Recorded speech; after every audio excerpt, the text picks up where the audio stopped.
Halo semuanya, kita ketemu lagi ya. Di video kali ini, kita akan membahas topik penting dalam psikologi komunikasi, penerimaan dan pengolahan informasi dalam diri individu. Kita akan bahas dua hal utama. Satu, sensasi dan persepsi, yaitu bagaimana kita menerima dan menafsirkan rangsangan dari lingkungan. Dua, memori dan berpikir, yaitu bagaimana otak kita menyimpan dan mengolah informasi yang diterima. Topik ini penting banget, karena di dunia komunikasi, terutama di era digital, kemampuan menerima, menafsirkan, dan mengolah informasi jadi kunci untuk pesan dengan tepat. Pertama, sensasi dan persepsi. Mari mulai dari sensasi. Dalam pandangan psikologi, sensasi adalah proses biologis saat indera kita, seperti mata, telinga, dan kulit, menangkap rangsangan dari luar. Menurut Feldman, sensasi adalah pintu pertama dalam sistem pemrosesan informasi. Misalnya, ketika kamu melihat notifikasi di layar HP, mata menangkap cahaya dan warna, lalu mengirim sinyal ke otak. Tapi, sensasi saja belum cukup. Untuk memahami arti notifikasi itu, kita butuh proses persepsi, yaitu bagaimana otak menafsirkan sinyal tersebut. Seperti kata Joseph DeVito, 2016, persepsi adalah proses aktif di mana individu memberi makna pada dunia di sekitarnya. Persepsi ini bisa sangat subjektif. Dua orang bisa menerima pesan yang sama, tapi menafsirkan secara berbeda karena pengalaman, emosi, nilai, atau konteks sosial mereka. Contohnya, bayangkan kamu kirim pesan oke ke temanmu. Kalau dia lagi happy, mungkin dianggap santai. Tapi kalau sedang sensitif, bisa diartikan marah atau cuek.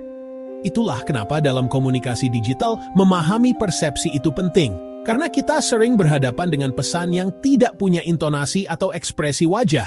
Selanjutnya ada memori dan berpikir. Setelah informasi diterima dan dipersepsi, tahap berikutnya adalah memori dan berpikir.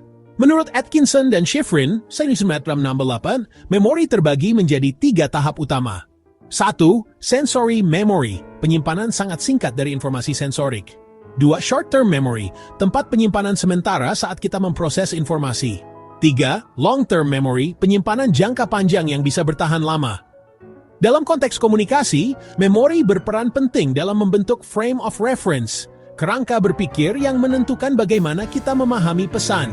Misalnya, ketika kamu membaca berita, interpretasimu bisa dipengaruhi oleh informasi yang sudah tersimpan di memori jangka panjang, seperti nilai, pengalaman, atau ideologi. Lalu ada proses berpikir, yang menurut Wood 2011 merupakan kemampuan untuk mengolah informasi, menilai, dan mengambil keputusan. Berpikir itu tidak hanya logis, tapi juga kreatif.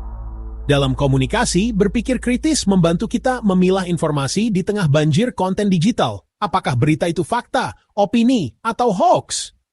Untuk kalian para mahasiswa, keterampilan berpikir kritis ini adalah fondasi literasi media. Kalian tidak hanya harus bisa menerima informasi, tapi juga memproses dan mengevaluasi secara reflektif. Mari kita rangkum kesimpulannya. Jadi teman-teman, proses penerimaan dan pengolahan informasi dalam diri kita bukanlah sesuatu yang pasif. Mulai dari sensasi dan persepsi hingga memori dan berpikir, semuanya bekerja secara dinamis, membentuk cara kita melihat dunia dan berkomunikasi di dalamnya. Semakin kita sadar akan cara kerja proses ini, semakin bijak pula kita dalam menerima dan menyebarkan informasi. Karena pada akhirnya, komunikasi yang efektif bukan hanya soal berbicara, tapi juga soal memahami dengan penuh kesadaran. Terima kasih sudah menonton. Sampai jumpa di video berikutnya. Dan jangan lupa, think before you click. Terima kasih sudah menonton.